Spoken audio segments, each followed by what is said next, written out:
Okay, today our topic is very interesting. Like at least it is for me, because again it is quite often in debate, and it is something which people always argue about.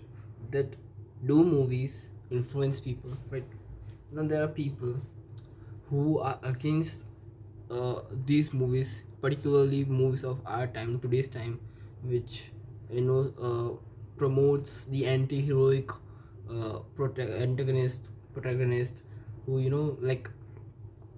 portray them as someone who's just aesthetically cool and do the what it takes, uh,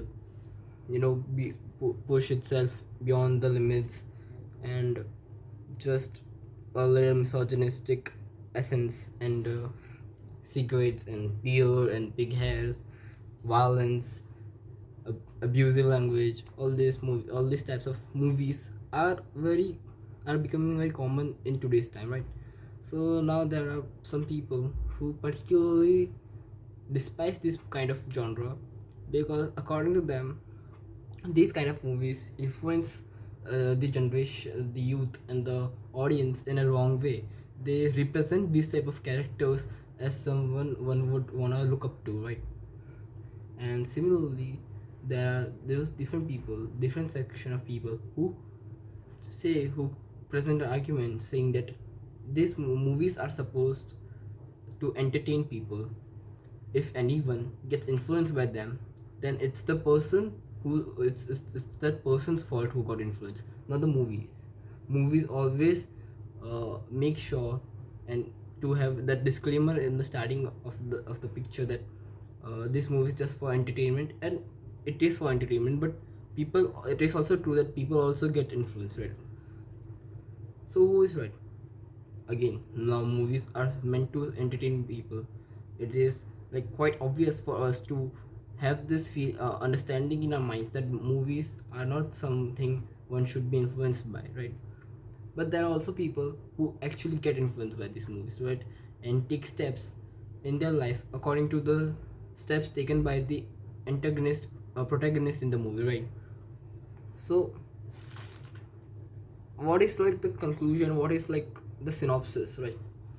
So basically,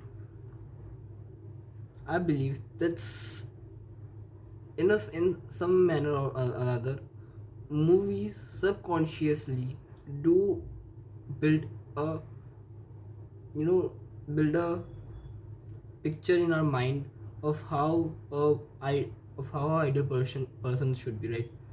And how uh, cool a person is, or how what kind of person we should look up to, right?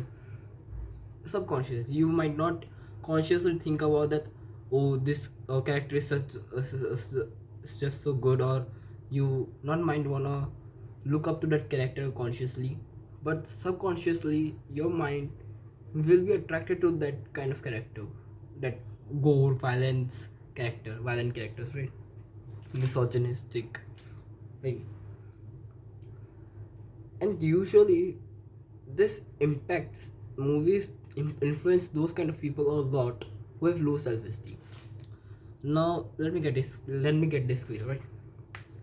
Basically, people who are not doing much in their life, who are maybe ignoring their responsibility, or not looking forward to face their problems or their struggles, right? They're not able to attain that feeling of being character, right? Because you see, when we face our problems, sometimes we fail, sometimes we win, right?